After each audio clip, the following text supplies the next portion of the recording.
Saat berusia 9 tahun atau sejak 2021 silam, Keisha Zafa Fahrani didiagnosis terkena diabetes mellitus tipe 1. Kadar hemoglobin A1C-nya saat itu 18% dan kadar gula darah sewaktunya mencapai 480 mg per desiliter. Sebelumnya, setiap malam, Echa sering buang air kecil, kaki terasa sakit, dan berat badan tak naik meski makan banyak. Diabetes mellitus tipe 1 adalah kondisi di mana tubuh mengalami kerusakan sumber insulin, yaitu kelenjar pankreas.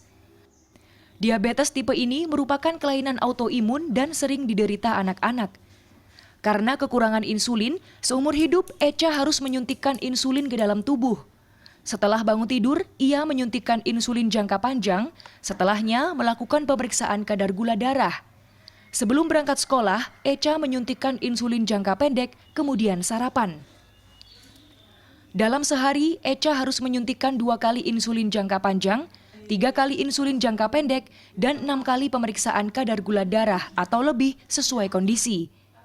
Selain di rumah, Echa pun memiliki perlengkapan yang dititipkan di sekolah. Kalau ngerasa tinggi atau rendah itu cek juga. Biasa kalau pakai insulin sama, kayak sesuai dosisnya aja. Kalau pagi misalnya makan sarapan pagi, itu kalau di atas 150 pakai 5 unit. Atau kalau makannya mau lebih, itu nambah insulin. Nah terus kalau cek gula darah tinggi, itu nambah sekitar 2-4 unitan. Soalnya lebih suka aktivitas. Kini, Echa juga menerapkan pola hidup dan pola makan yang sehat. Hal ini mempengaruhi keluarganya di rumah.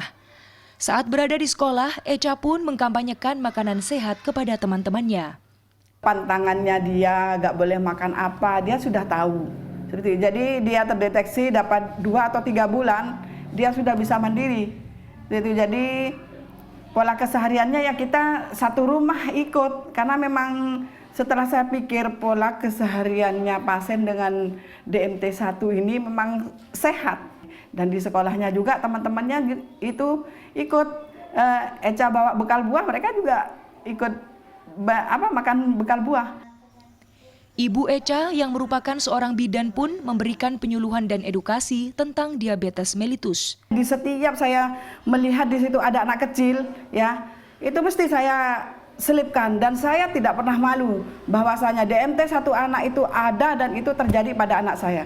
Itu sebagai bukti bahwasanya penguat bahwasanya memang DMT1 ini ada, seperti itu. Yang dengan maraknya sekarang ya label produk-produk minuman yang melebihi dari ambang batas kadar gulanya. Nah, itu juga saya sampaikan. Ketua UKK Endokrinologi Anak dan Remaja, Pengurus Pusat Ikatan Dokter Anak Indonesia, Dr. Muhammad Faizi mengatakan, sekitar 90% dari populasi diabetes mellitus pada anak adalah tipe 1. Sekitar 10% lainnya mengalami diabetes mellitus tipe 2 dan sisanya mengalami tipe lain seperti monogenik diabetes. Berdasarkan data dari UKK Endokrinologi Anak dan Remaja PPIDAI, jumlah anak dengan diabetes mellitus tipe 1 berusia di bawah 18 tahun yang melaporkan hingga Oktober 2023 adalah 1.223. Jumlah ini hanya menggambarkan pasien yang melapor. Sementara International Diabetes Federation mencatat jumlah anak dengan diabetes mellitus tipe 1 berusia di bawah 20 tahun pada 2022 mencapai 13.311. Dari dokter-dokter yang merawat senter-senter pendidikan yang merawat DM tipe 1, dia melaporkan itu hanya sekitar 1.200 sekian. Ya. Tetapi data EDF, dia melakukan studi kohort, ya. Mereka memperkirakan untuk data DM tipe 1 pada anak yang di bawah 20 tahun itu 13.000. Jadi yang muncul ke kita yang datang itu hanya 10%. 10% saja, ya. Jadi kalau dilihat dari data lokal di Rumah Sakit Dr. Sutomo saja sudah meningkat, ya. Apalagi kita melihat di skup yang lebih besar. Anak dengan diabetes mellitus tipe 1 perlu melakukan dan mendapatkan 6 hal, yaitu penyuntikan insulin seumur hidup, pengaturan diet makanan, pengaturan aktivitas seperti olahraga, melakukan monitoring kadar gula darah secara mandiri, edukasi, dan dukungan psikologis agar tidak bosan atau putus asa. Namun, perlengkapan monitoring kadar gula darah tidak ditanggung dalam program Jaminan Kesehatan Nasional seperti jarum suntik dan glukometer. Padahal, dalam sehari pasien harus menyuntikkan insulin minimal 4 kali dan 7 kali pemeriksaan kadar gula darah.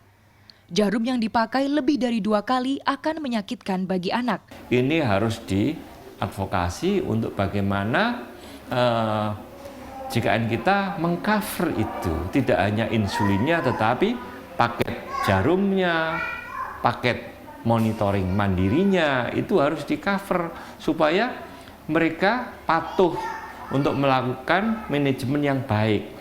Kalau dia tidak melakukan suntikan atau mengurangi dosisnya karena dia sakit, tidak monitoring, dia berbahaya. Dia akan mendapatkan komplikasi jangka pendek maupun jangka panjang. Karena tidak mengetahui kadar gula darah, pasien bisa saja menyuntikkan insulin yang terlalu banyak hingga mengakibatkan hiperglikemia. Atau menyuntikkan insulin yang terlalu sedikit hingga mengakibatkan hipoglikemia. Pasien juga berisiko mengalami komplikasi yang berujung kematian. Tim Liputan CNN Indonesia.